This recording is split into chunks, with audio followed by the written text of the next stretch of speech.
Doctor Mizanur Rahman Azhari, আরেকজন হচ্ছে শায়েখ আহমদুল্লাহ।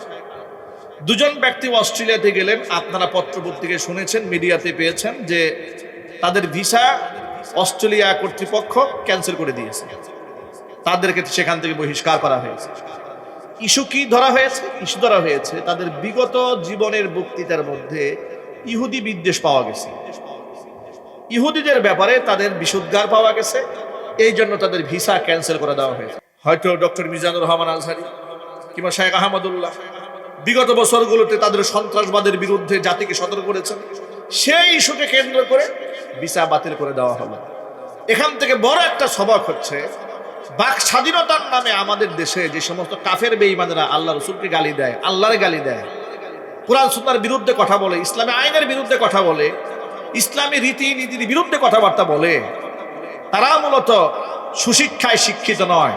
এগুলো গণ্ড, মূর্খ, জাহেল, না আছে কোরআন সুন্নাহর জ্ঞান, না আছে এদের বৈশ্বিক কোনো জ্ঞান। কথা বলতে হবে, ঠিক কিনা বলে?